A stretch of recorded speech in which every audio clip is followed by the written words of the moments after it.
Este siguiente video es una respuesta a todos aquellos que niegan que Pablo fue un fariseo antes de su conversión al cristianismo. Si alguien quiere refutar lo expuesto en este video, lo invito amablemente a un debate en vivo. En la descripción de mi canal está mi correo o puede escribirme en los comentarios para que hablemos sobre el día. Dios te bendiga. Veamos qué tienen que decir los eruditos más importantes del mundo sobre este tema. Incluiré a tanto eruditos judíos como críticos. E.P. Sanders, uno de los expertos reconocidos mundialmente en la literatura paulina, con 3 doctorados en la Universidad de Oxford, Union y Universidad de Helsinki, escribió: así como fariseo y como apóstol, Pablo pudo decir que estaba entre los mejores, y no hay razón para dudar de su palabra.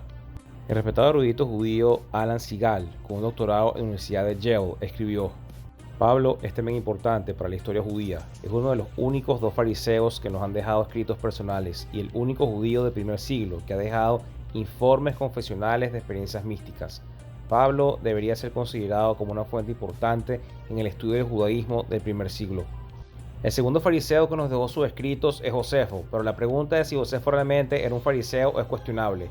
Parece haber adaptado su vida al fariseísmo durante su carrera pública, pero esto no es lo mismo que ser un fariseo. Esto deja a Pablo como el único fariseo que nos dejó observaciones personales.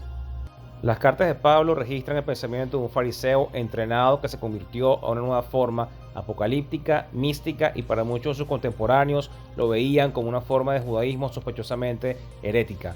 Pablo, como fariseo entrenado, luego se convirtió en el apóstol de los gentiles. Daniel Boyarim, otro erudito judío respetado mundialmente con un doctorado en Jewish Theological Seminary, escribió: es un artículo que por lo demás es bastante compatible con la visión de Pablo adoptada aquí. Segal escribe: Pablo esencialmente se convierte a través de su visión de Cristo desde la perspectiva de un fariseo, uno de tendencia conservadora en ese sentido. Agrega: Pablo mismo era un fariseo. Estoy siguiendo una tradición aquí de intérpretes judíos de Pablo, que leen estos pasajes como midrashim y los interpretan haciendo referencia a metodologías midráshicas estándar. Esto es un ejemplo casi perfecto del estilo rabínico de construir un argumento a partir de varios versículos y, de hecho, constituye el mejor ejemplo que conozco de la antigüedad de dicho estilo. Robert Jewett, respetado erudito bíblico en literatura paulina con un doctorado en la Universidad de Tübingen, escribió: Pablo, el celoso fariseo antes de su conversión.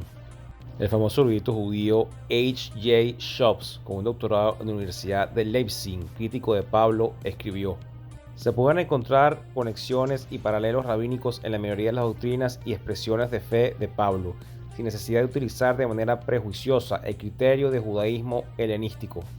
Llegamos a la conclusión que para Pablo, el fariseo de Tarso, al igual que Filón de Alejandría, la ley ya no era tomada como una posesión viva. Del debate de Sotá 37a, que es un libro del Talmud, se puede apreciar que Pablo entiende Deuteronomio 27:26 a la luz de la tradición rabínica. Esta autodefinición arroja mucha luz sobre las tendencias religiosas conservadoras de sus padres. Aquí nos enfrentamos a estrictos observadores de la ley. La declaración implica que el padre de Pablo, al igual que muchos individuos prominentes y acomodados, pertenecía a la diáspora del partido fariseo, al igual que posiblemente su abuelo y bisabuelo. La herencia farisea y la conexión con Jerusalén se confirman por el hecho de que una hermana de Pablo se casó en Jerusalén y que el padre consideraba natural enviar a su hijo a la escuela rabínica allí. El respetado e importante erudito Hans-Dieter Benz, con un doctorado en la Universidad de Mainz, escribió: parece que aquí Pablo muestra la actitud del fariseo que solía ser.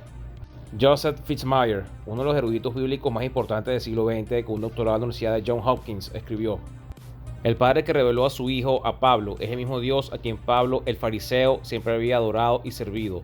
Con una lógica que solo un fariseo podría apreciar, Pablo vio a Cristo Jesús asumiendo la maldición de la ley y transformándola en su opuesto, de modo que Cristo se convirtió en el medio para liberar a la humanidad de la maldición. James Dunn, un famoso y respetado teólogo en la literatura paulina con un doctorado en la Universidad de Cambridge, escribió: como fariseo, debemos recordar que Pablo no era ajeno al intento de difundir la santidad del santuario por toda la tierra.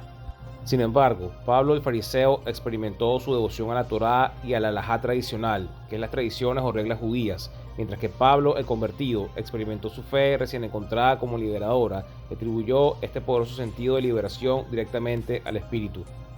Paul Holloway, este importante y respetado erudito bíblico del Nuevo Testamento, un doctorado de la Universidad de Chicago, escribió: Como fariseo, Pablo derivó su teoría de la salvación en la especulación apocalíptica judía.